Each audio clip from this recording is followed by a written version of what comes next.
Hi friends, how are you? Hope you all fine. And today நான் என்ன topic பற்றி பேச போகிறோம் அப்படின்னாக்கா, யாராச்சும் உங்ககிட்ட உங்களுடைய ஸ்ட்ரகிள்ஸை பற்றி பேசுகிறன்ற பேரில் உங்களை கேள்வி கேட்டு உங்களை இரிட்டேட் பண்ணியிருக்காங்களா? என் லைஃப்பில் சொல்லவே தேவையில்லை, நிறைய நடந்துருக்குது. உங்களுக்கு அந்த அனுபவம் கண்டிப்பாக இருந்திருக்கும்னு நான் நினைக்கிறேன். ஃபஸ்ட்டு நான் எனக்கு என்ன நடந்ததுன்னு நான் சொல்கிறேன். ஒன் டைம் எப்பவுமே ரெகுலராக ஜாபுக்கு போகிறது பஸ்ஸில் தான் நான் போகிறது.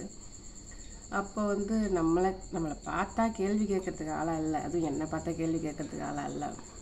அதில் ஒரு மிடில் ஏஜ்டு லேடி ஒருத்தவங்க பஸ்ஸில் என்னை பார்த்துட்டு அது பஸ்ஸுன்றதை கூட மறந்துட்டு அவங்க எப்படி அந்த கேள்வி என்னை கேட்டாங்க அப்படின்னாக்கா, அப்படியே டேரெக்டாக என்னை பார்த்து, என்ன புருஷனோட சண்டையை மண் ஊற்றி கொளுத்திட்டியா, இந்த டோனில் அவங்க என்னை கேட்டாங்க. அதை கேட்டதும் எனக்கு எப்படி ரியாக்ட் பண்ணுறதுன்னு தெரியல. ஜஸ்ட் 1 செகண்ட் பாஸ் பண்ணிவிட்டு நான் என்ன பதில் சொன்னேன் அப்படின்னாக்கா, அதை கேட்டு நீங்கள் என்ன பண்ண போகிறீங்க அப்படின்னு. அவங்களுக்கு என்னாச்சும் தெரில, இரிட்டேட் ஆகிட்டாங்க.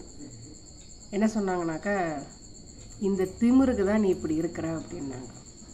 எனக்கு சடனாக சிரிப்பு வந்துடுச்சு. நான் சிரித்ததை அவங்களால ஏற்றுக்க முடியல. அதுக்கு மேலே அவங்களால பேசவும் முடியல. அப்படியே வாயில் மண்ணு கண்டிப்பாக புலம்புறாங்க, என்னை திட்டுறாங்கன்னு எனக்கு தெரியுது. இன்னமும் சொல்லி திட்டினாங்க. இதில் நான் சொல்ல வர விஷயம் என்ன அப்படின்னாக்கா,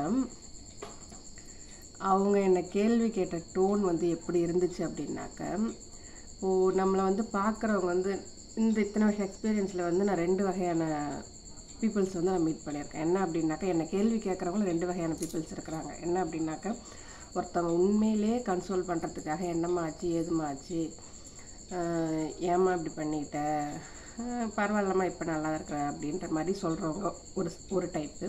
இன்னொரு டைப்பு, நான் பண்ணது தப்புன்னு எனக்கு அவங்க அட்வைஸ் பண்ணணுன்றதுக்காக என்னை பற்றி விசாரிக்கிறவங்க. இந்த 2 டைப் பீப்புள். இதில் நான் 2வது சொன்னவங்க தான் அதிகமாக மீட் பண்ணியிருக்கேன். இப்போ நான் சொன்னதும் அவங்கள மாதிரி ஒருத்தவங்கள தான். இவங்களை எப்படி நான் ஹேண்டில் பண்ணுறது அப்படின்னாக்கா, இப்போ சொன்னேன் இல்லைங்களா, இது தெரிஞ்சு நீங்கள் என்ன பண்ண போகிறீங்க அப்படின்ட்டு. அவங்க கோவப்பட்டதுக்கு காரணம் என்ன அப்படின்னாக்கா, அவங்க அவங்களுடைய எப்படி சொல்கிறது, ஆறுதலை ஒரு கன்சோல் பண்ணுறதுக்கு அவங்க ஆஃபர் பண்ணுறாங்க. அதாவது அவங்க நம்மளை கேள்வி கேட்குறாங்க, அவங்க அட்வைஸ் நமக்கு தரது ரெடியாக இருக்கிறாங்க. நான் அதை அக்செப்ட் பண்ணிக்காமல் இதை கேட்டு நீங்கள் என்ன பண்ண போகிறீங்கன்னு கேட்டு தான் உங்களுக்கு கோவம் போச்சு. எனக்கு அவங்களுடைய ஆறுதலும் அனுதாபமும் எனக்கு தேவை கிடையாது. என்னுடைய ஸ்கார்ஸ் மற்றவங்க எப்படி டிஃபைன் பண்ணுறாங்க, எப்படி பார்க்குறான்றது அது என்னுடைய ப்ராப்ளமும் கிடையாது. என்னுடைய ஸ்கார்ஸ் எனக்கு இருக்குது அப்படின்னாக்கா, அந்த ஸ்கார்ஸ் எனக்கு சொல்கிறது என்ன அப்படின்னாக்கா, என்னுடைய ஸ்ட்ரென்த் என்ன, என்னுடைய ரிசைலன்ஸ் என்ன, நான் எவ்வளோ ஓவர் கம் பண்ணி வந்திருக்கேன் அப்படின்றதான் எனக்கு இப்போ ரிமைண்ட் பண்ணுதே ஒழிய, அது ஒரு பியூட்டிக்கான பொருளாவோ இல்லை அது மற்றவங்க கேலி பண்ணுற பொருளாவோ அதை நான் பார்க்கல. மற்றவங்க பார்க்குறதுக்கு நான் அனுமதிக்க மாட்டேன். மற்றவங்க பார்த்துட்டு அந்த தோரணையில் அவங்க என்கிட்ட பேசினாலும் அதை நான் ஒத்துக்கவும் மாட்டேன். இதில் நான் சிரிச்சதுக்கு என்ன காரணம்னாக்கா, இந்த திமிருக்கு தான் நீ இப்படி இருக்கிறேன்னு அவங்க சொன்னாங்க பார்த்தீங்களா. உண்மையில் அப்போ நான் ஏன் சிரித்தேன் அப்படின்னாக்கா, அந்த திமிர் இருந்ததுனால தான் நான் இவ்வளோ தூரம் வந்திருக்கிறேன். அந்த திமிர் என்கிட்ட இல்லைனாக்கா இன்னும் என்னை மற்றவங்க ஒரு கைப்பாவே வச்சுருக்க மாதிரி தான் நான் இருப்பேன். அந்த திமிர் ஒன்று தான் என்னை இது வரைக்கும் உங்கள் முன்னாடி இந்த நிமிஷம் வரைக்கும் கொண்டாந்து எடுத்துருக்குது என்ன.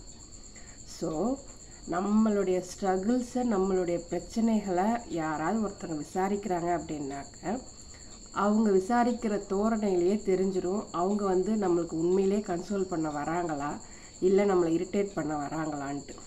இனிமேல் யாராச்சும் உங்கள்கிட்ட அந்த மாதிரி கேள்வி கேட்டாங்கனாக்கா, அவங்களுக்கு கொடுக்க வேண்டிய பதிலை சரியான வகையில் கொடுங்க நீங்கள். ஓகேங்களா? அதுக்கெலாம் பயப்படவே கூடாது. நம்மளை ஒருத்தவங்க டிஸ்ரெஸ்பெக்ட் பண்ணுறதுக்கு ட்ரை பண்ணுறாங்க அப்படின்னாக்கா அவங்களுக்கு நம்ம சான்ஸ் தரக்கூடாது. அது எந்த திமிரும் கிடையாது, அது ஒரு அரகன்ஸும் கிடையாது. நம்மளை நாம் செல்ஃப் டிஃபென்ஸ் பண்ணிக்கிறோம், நம்மளை நாம் செல்ஃப் ரெஸ்பெக்டை சேவ் பண்ணிக்கிறோம்.